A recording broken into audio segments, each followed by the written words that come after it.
You're listening to... You're listening... No.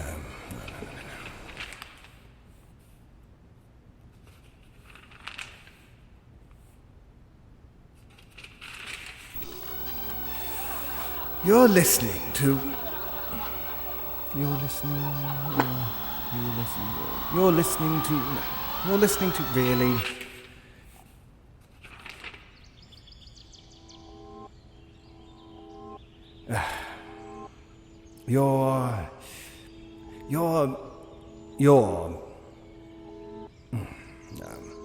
No, it's just not the same now, is it? You all right here? Come in. Sorry, I found some people. For the roles you're looking for, I mean. They're waiting for you downstairs. In that case, we don't want to keep them waiting, do we?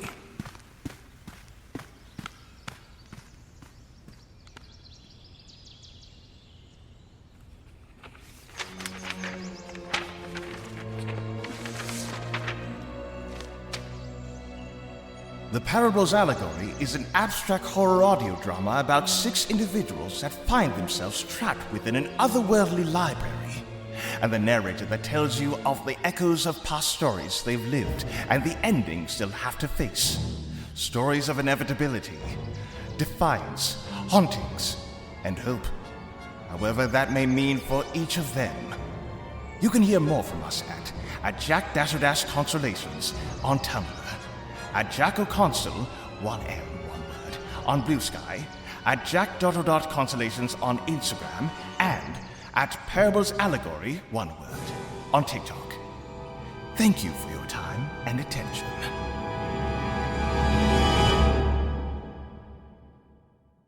This podcast contains adult content and themes. For a full list of our content warnings, please see our show notes.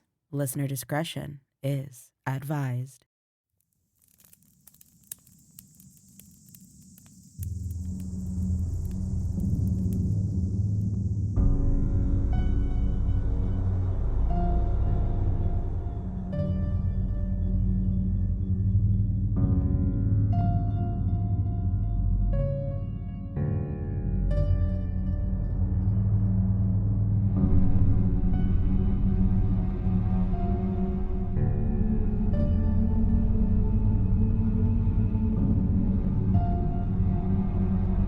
Welcome, my dear travelers, to the Morbid Forest.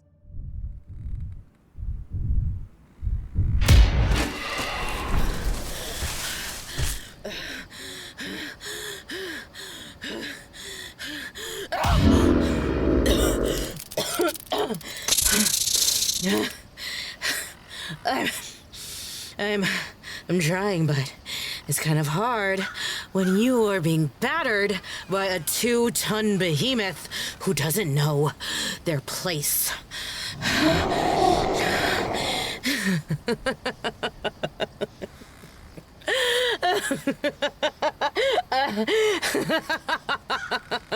You think just because you ate the previous ranger, you can throw me around?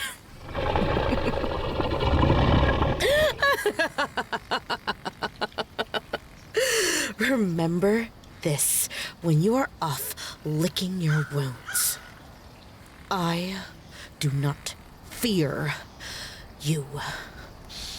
I gave you fear.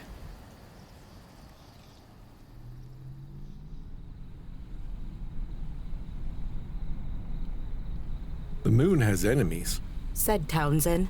Radiation, asteroids, but this podcaster says Earth's debris is the worst.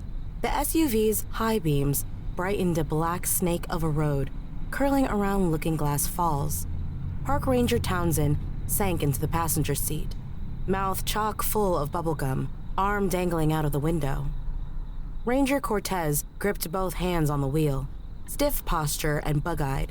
Coffee and aftershave spiced the car's interior, and the whirl of crickets droned from outside. Townsend withdrew his eyes from the amber trees and on to Cortez. Why are you so quiet today? Asked Townsend. Don't you like outer space? There's 4 dead campers, Donnie. Said Cortez. Oh, there will be, my man. It's peak leaf season. We're understaffed and there's 500,000 acres to hide in. Freeman said there were parts everywhere. This happened a few years back. She hasn't slept. She should join the graveyard shift. I could use a day off. Be serious, Donnie. Ain't my style. You think it's a black bear? One black bear can't do that. Coyotes? They're cowards.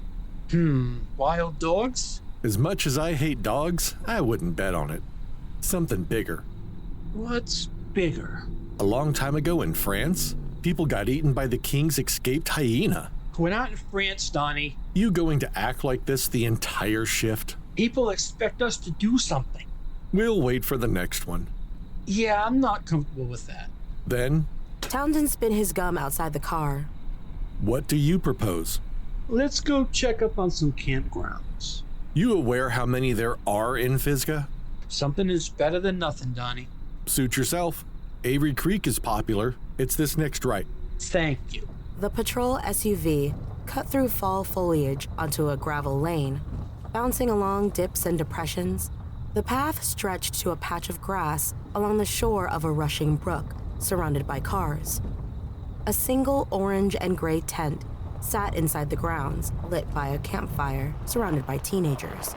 The gathering stood up in alert, tossing beer cans in every direction. You want to play good cop today? Asked Townsend. No, sir.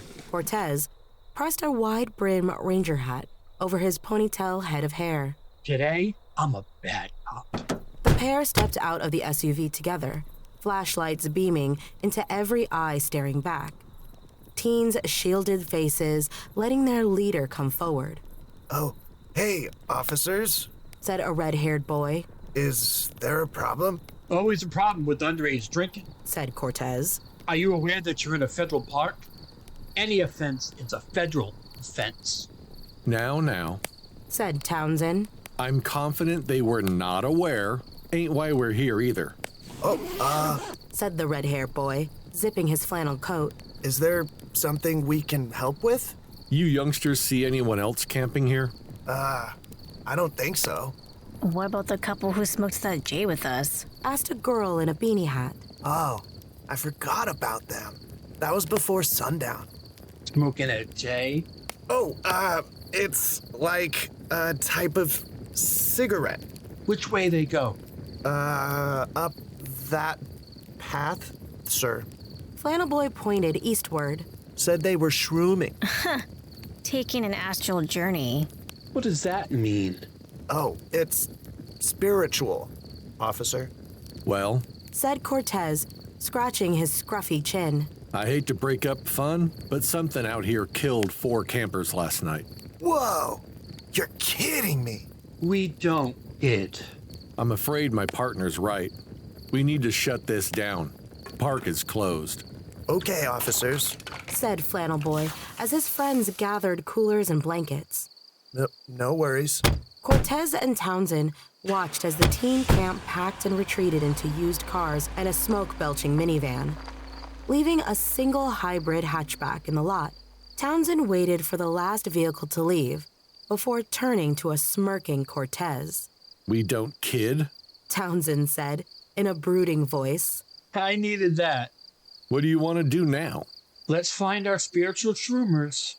The Pisgah Park Rangers made their way up the mountain trail, huffing through fallen leaves. After half a mile, they found themselves at a hilltop where a drowsy fire provided anemic light. The pair approached, flashlights dancing atop a broken tent, scattered sleeping bags, and strewn supplies.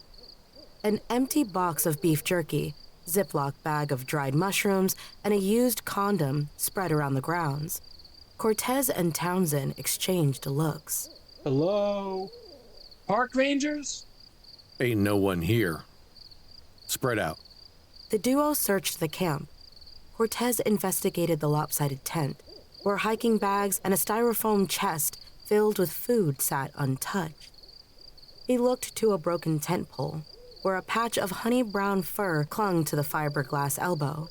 Cortez picked the patch of hair, sniffing it. Armando, come over here. Cortez left the tent, finding Townsend bent over a pair of rocks, stacked in a pyramid. Cortez moved next to his partner, flashing light onto the mound. Dried red droplets splattered atop the rocks. That? What? It's an offering. Shroomers knew a thing or two about old magic. Found this in the tent. Cortez exhibited the fur. Smells like wet dog and beef? Weird description, but okay. You ever see an animal with fur this color? Not really. Why? You grew up here. I mean, hell, you live around the corner. Your point? Come on, Donnie. You have knowledge they don't teach in forestry class. My knowledge says we'll need help locating these shroomers if they're alive. And if they're victims 5 and 6, we're gonna need help in other ways. What do you suggest? We should return to the patroller and report this. The pair hurried back to their SUV. Cortez moved to the hatchback, using his phone to photograph its license plate, while Townsend worked the two-way radio from the passenger seat.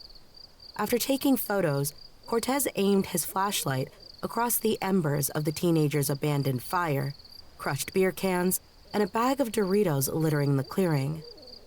Grasshoppers grew deafening. An owl hooted. Then a deer's distant bleat beckoned Cortez's curiosity. He walked to the shore, listening as coyotes howled opposite at the end of the creek. Cortez took in the wild sonata. Armando? Said Townsend, putting his hand on Cortez's shoulder. Cortez sprang up. Donnie? Dispatch is gonna pry some rangers from the grandfather district, but it'll take at least an hour. We need to secure the scene. The animals are acting weird. They sense an apex predator. You got anything heavier than pea shooters at your house? You know the answer to that. Well, let's go get them. Townsend's hilltop trailer took 10 minutes to reach. Christmas lights and kudos vines competed for space on the tiny wood porch. A drying deer hide stretched across a pair of parallel ash trees, and a homemade fence constructed from logs wrapped around the home. No trespassing signs posted along an electric pole, front door, and a grimy front yard fridge. Townsend smiled as Cortez put the SUV in park, towing the emergency brake. Home sweet home. Why'd you put your trailer all the way up here? Firstly, it's a modular home. And second, the answer is simple. I hate people. You're like me, right? You're the exception, my man. Now stay here. I'll be quick. Cortez watched Townsend leap from the passenger side and hurry into his modular home. The heater baked the SUV's interior, so Cortez switched off the air, then unrolled the window. A buzz from his jacket caused the ranger to dig into his coat pocket and remove a cell phone. A text from Denise Freeman awaited. Cortez thumbed the interface, opening the message. Denise. Hi. How are you holding up? Cortez texted back. Denise. I'm holding. Need anything? Cortez typed. I could come by in the morning. Denise. I'm fine. Any updates? Cortez sighed. I don't want to lie to you. Denise. Tell me. We may have 2 more victims. Denise. Where? Cortez wrote, deleted it, then wrote again. Along Avery Creek. Denise. Are you certain? No, but lots of signs at their camp. Blood and fur. Denise. Are you there now? Waiting for backup. Dropped at Townsend's for better protection. Denise.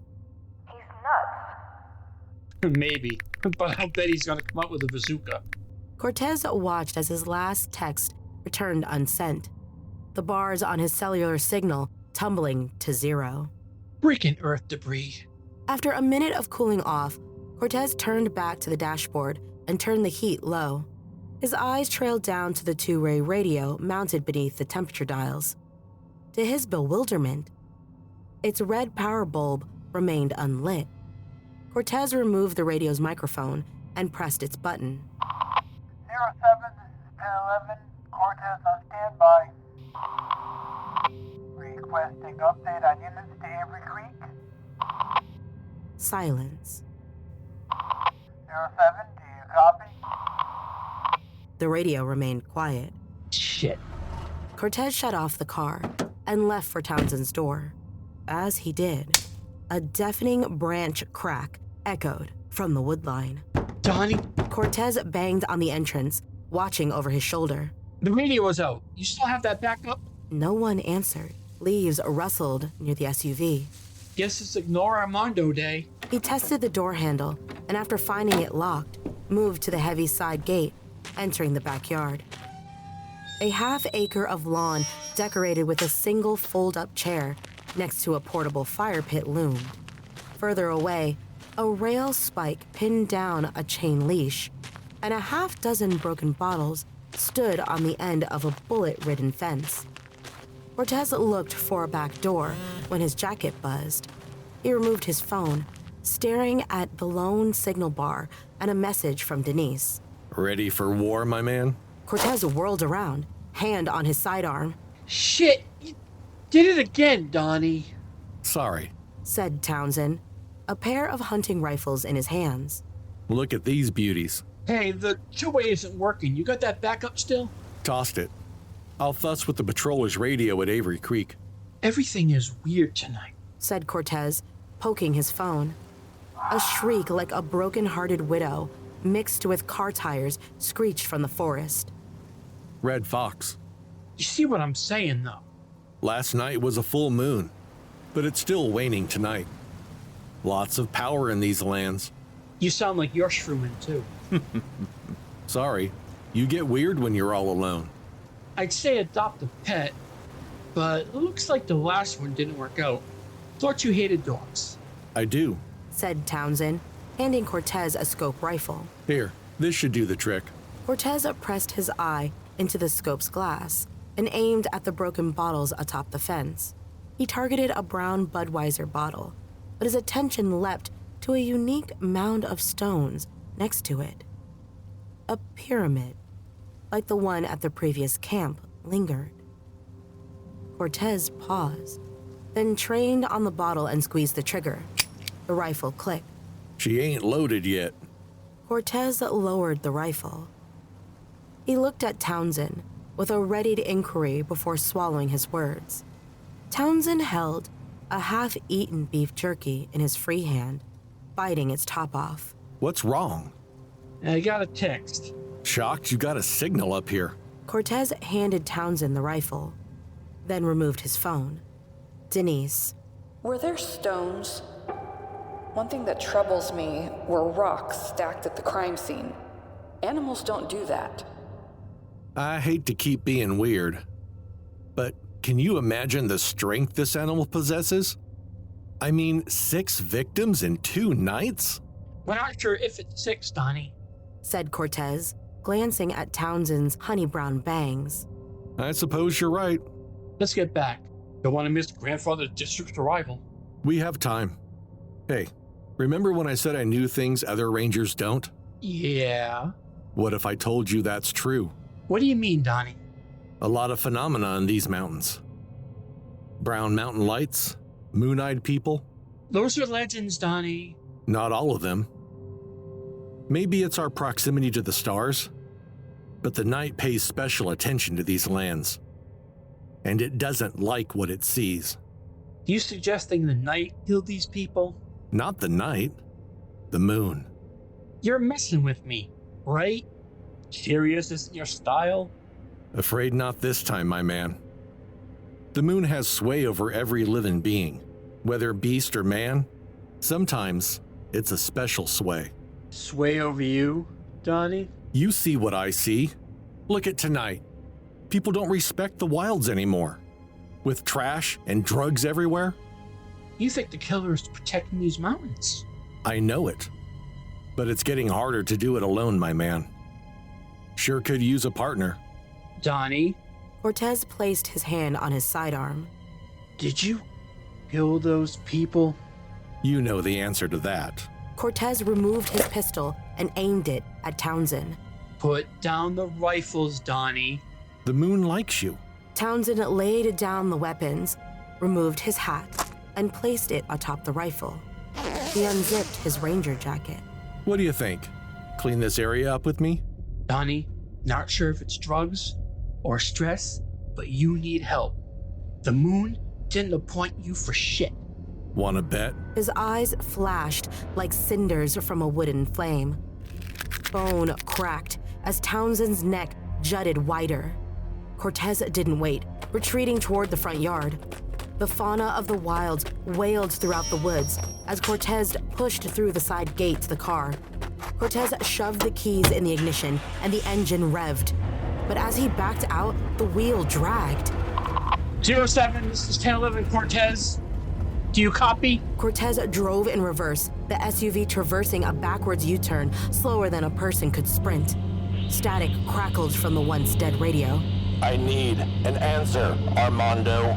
A heavy voice dipped in acid spoke through the radio speaker. Join me.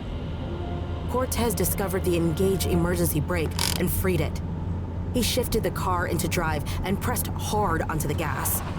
The SUV bucked forward, fishtailing toward Townsend's car trail. Eat shit, Donnie.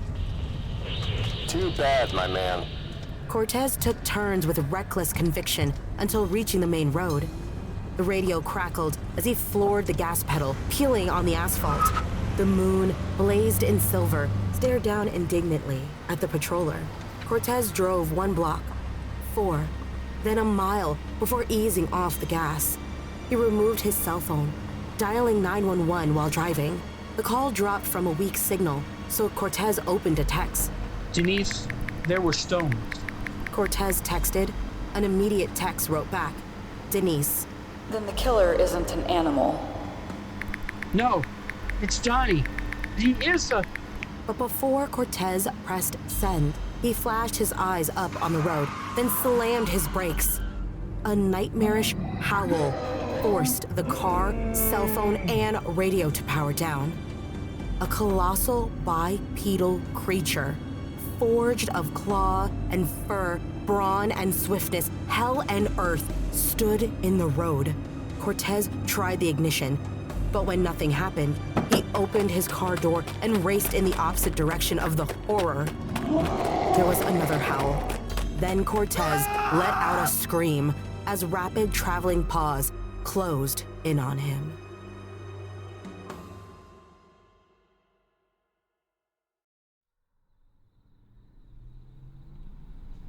So, I've been listening to this podcast about outer space, said Townsend, dangling his arm out the passenger side window.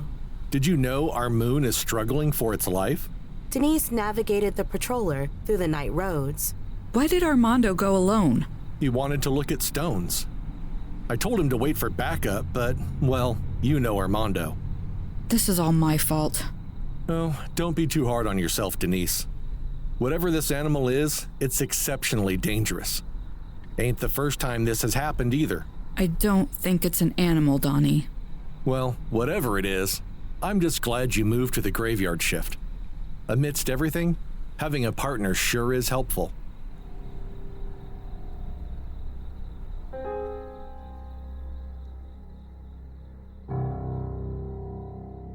This has been a Morbid Forest production. And on this week's episode, you've heard I Gave You Fear, written by Justin Alcala, with narration by Naomi Richards as your narrator, Ron Hyatt as Townsend, Shawn Moreau as Cortez, Shawn Conkling-Methot as the red-headed teen, Cathy Tran as the Beanie Girl, and Glenda Villamar as Denise. Our theme music was created by Blakmoth. Story editing and audio production by Naomi Richards. Music and sound effects provided by Epidemic Sound. Interested in more works from Justin? I'm gonna go ahead and leave his website and all his socials down in the show notes. And please don't forget to check out his works, A Dead End Job and A Bridge of Bones. Follow us on X or Twitter if you're old school, Instagram, Blue Skies, Threads, and Discord to stay up to date on all the happenings within the forest. Interested in more morsels of the forest? Then join our Patreon. As a faithful traveler, you'll receive exclusive access to early episode releases, access to all bonus content, and deals on merch for only $3 a month. That's patreon.com/themorbidforest. Can you spare a moment to help other travelers in need? For just 1 review or 5 stars, you can help a fellow traveler in desperate need of a horror podcast. Ratings and reviews are the best way to find lost travelers out there. So head to your favorite podcast platform today and assist a fellow traveler in finding their path to the Morbid Forest. And with that, we'll see you next time, travelers, on the Morbid Forest.